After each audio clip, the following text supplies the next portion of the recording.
지난 가을부터 주춤하던 서울의 아파트 시장이 대통령 선거 이후에 꿈틀대고 있습니다. 집값 반등 조정이 일고 있는데요. 시장 반응이 워낙 빠르다 보니 대통령직 인수위 역시 고심하는 분위기입니다. 네, 부동산 돋보기에서 자세한 내용을 살펴보겠습니다. 창조도시경제연구소의 이재무 소장 연결해 보겠습니다. 안녕하십니까? 예, 안녕하세요. 예, 서울의 집값이 지금 11주 만에 하락을 멈췄습니다. 강남 지역을 필두로 재건축 이슈가 있는 양천구 등의 매매 수급 지수는 상승했는데요. 이 같은 흐름을 어떻게 보고 계십니까? 저는 좀 제한적일 거라고 이제 보여지거든요.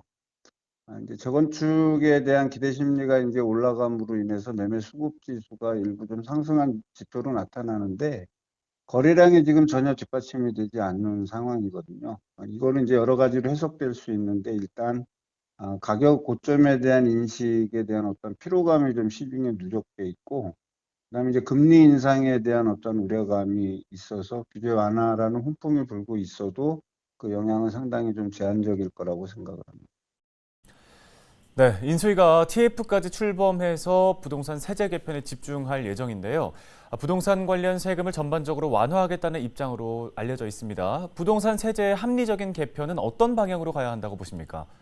문재인 정부 같은 경우는 이제 거래세도 강화하고 그다음에 보유세도 이제 강화를 하는 바람에 이제 세금 부담에 대한 불만이 이제 많이 표출이 됐고 그게 또 선거 결과로 이어졌죠. 그러다 보니까 이제 윤석열 정부에서는 이제 전반적으로 이제 부동산 세제를 완화하겠다라고 얘기하는데 이게 부동산 세제에 대한 부분들은 법률 개정 사항들이 많기 때문에 이제 그 전반적으로 완화하는 데는 중장기적인 시각이 좀 필요하다라고 보고, 당장에는 어떠한 뭐 그렇게 완화됐다라는 거를 이제 인식하기에는 조금 한계가 있을 것 같아요. 그리고 이제 정부에서 이제 할 수 있는 뭐 규제 완화 정도는 이제 뭐 당장 서둘러서 하겠지만 법률 개정을 필요로 하는 부분은 이제 야당을 설득해야 되는 어떤 문제가 있기 때문에 다소 정치력 발휘가 필요로 하는 부분이라고 하겠습니다.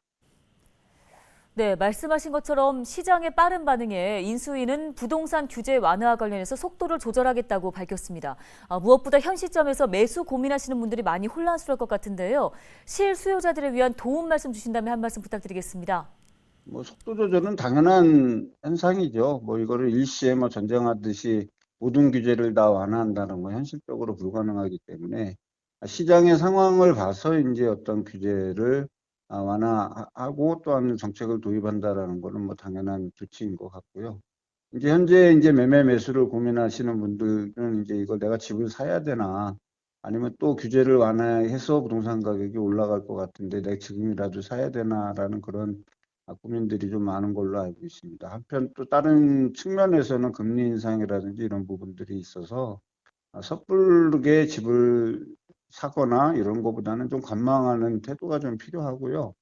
올 하반기 정도 지나게 되면 이제 정부의 새로운 부동산 정책에 대한 시그널도 분명해지고, 그다음에 이제 전월세에 대한 이제 우려감도 어느 정도 이제 불식이 된다라고 했을 때 부동산 시장은 좀 장기 시그널로 봤을 땐 하향 안정세를 보여줄 여지가 있기 때문에 조금 그런 부분들을 살펴볼 어떤 시간을 갖는 것이 좋을 것 같습니다. 네, 말씀 잘 들었습니다. 여기까지 듣겠습니다. 창조도시경제연구소 이재문 소장이었습니다.